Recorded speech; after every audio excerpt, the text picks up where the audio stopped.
Binyan Tatakjel dahil wala si Carlo Lastimosa at si Mark Pinglis. Parehong may sakit Yes. ngayong gabi na to. Actually, yung starters sila, meron silang tatlong ex-pro dito na maglalaro.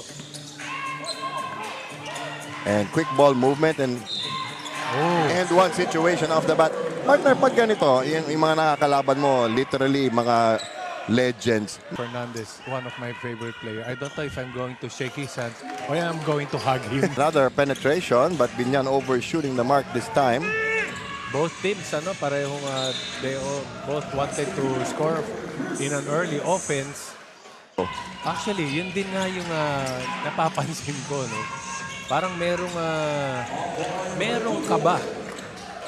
Elterbrand, of course, one of the most steady big men. And KG Canaleta can still elevate. Pero merong foul away from the ball. Medyo umandar na tayo nung nakasali sila sa ating liga.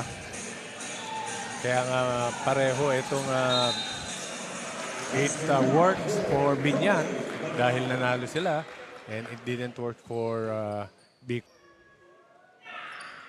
Ayun. Ayun, may nanggugulat pa.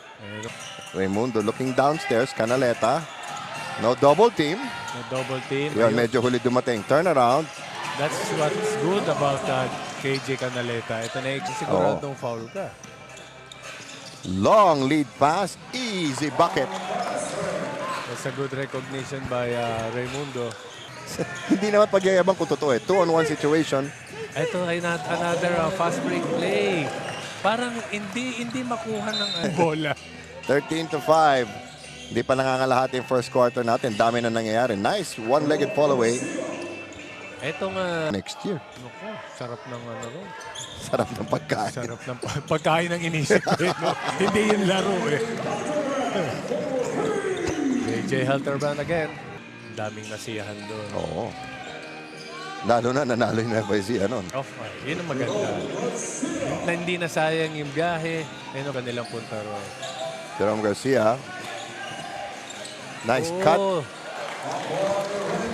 Parang parang ang simple ng laro ng Binyan, no? Yes, pag tinitik. Bicol. Medyo hirap din sa rebounding tong Bicol kasi lalaki ng kalaban. Oo, so sir. Daan din kay Pamboy, hindi naghahanap ng tira, no? Hindi. Inihanap niya muna kung sino yung open man. Yun, napabayaan.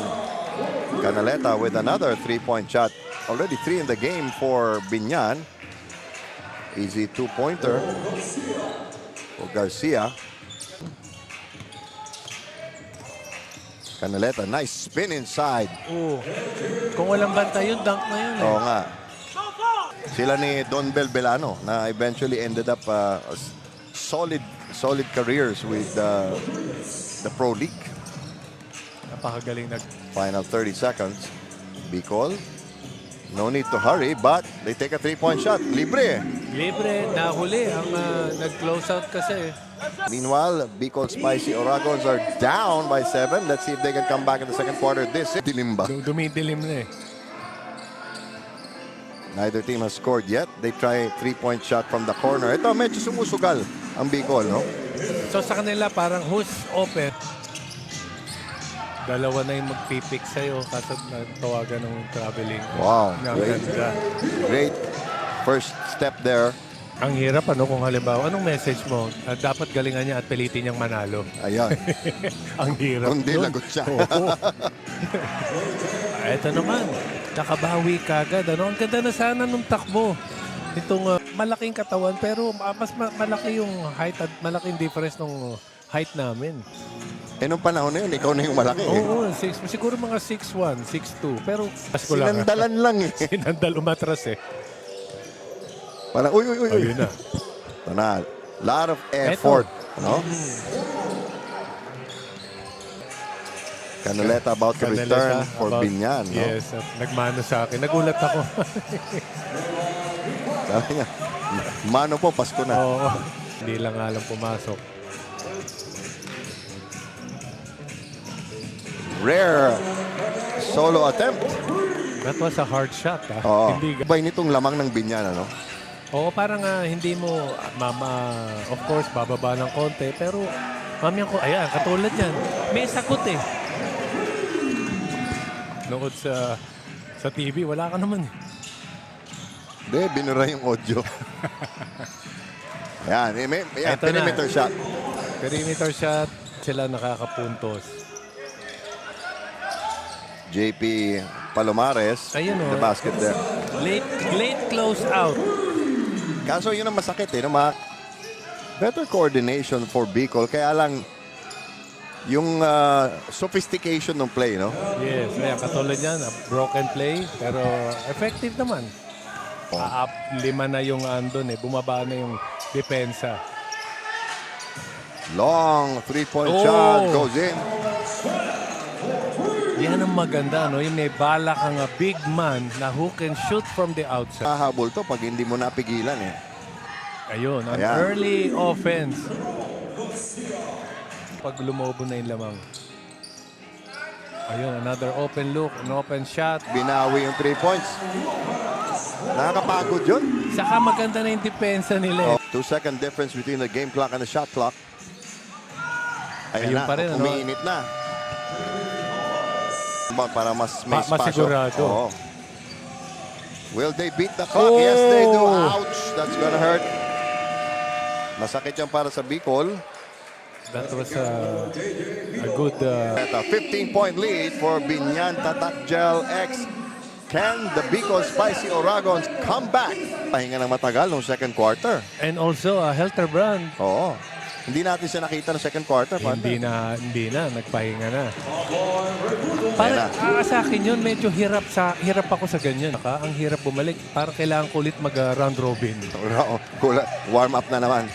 Long lead pass, 4-on-1, pero no problem. Maganda, no? Makakakuha ng rebound. And also, no, nakita ko rin kanina yung bench points. Grabe, 25 against 16. So malalim talaga ang bench nitong Binyan. Tsaka yung Bicol, kasi pag lumayo na ng husto to, paano mo hakabulit sa Mahirap. fourth quarter? Yan yung mahirap. Another good look. Yan ang pumapasok yung veteran. Libreng-libre sa sulok. Long rebound. They whip it ahead. Ito, pambihirang pagkakataon para sa Bicol. Very rare opportunity. Game X. Bicol has their work really cut out for them.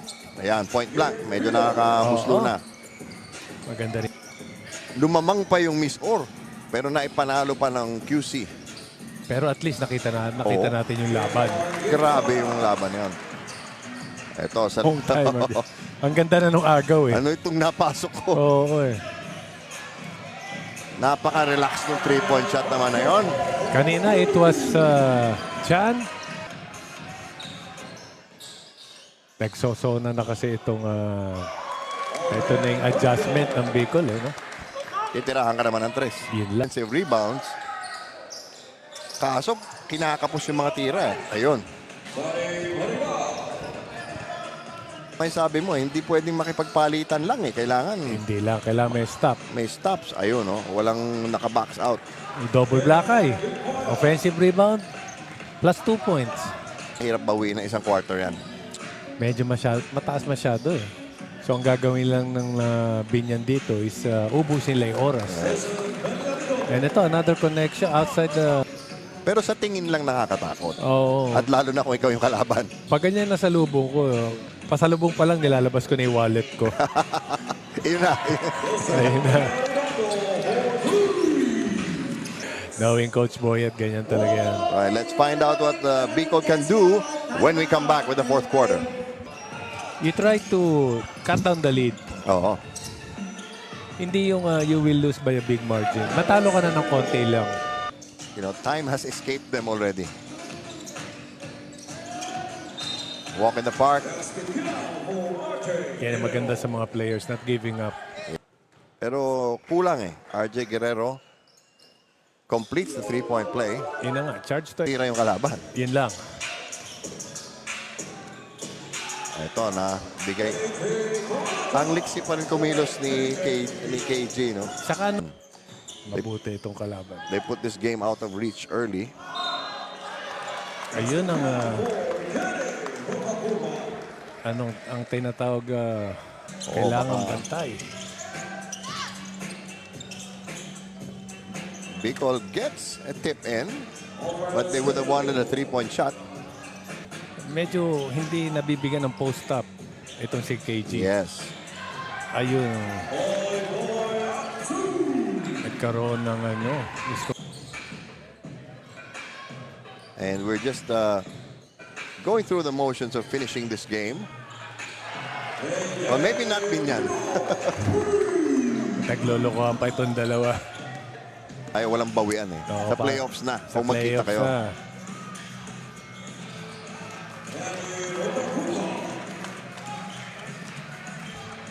Or malamang si KG na may gusto niyan. Oo. Shot clock down to 2 seconds.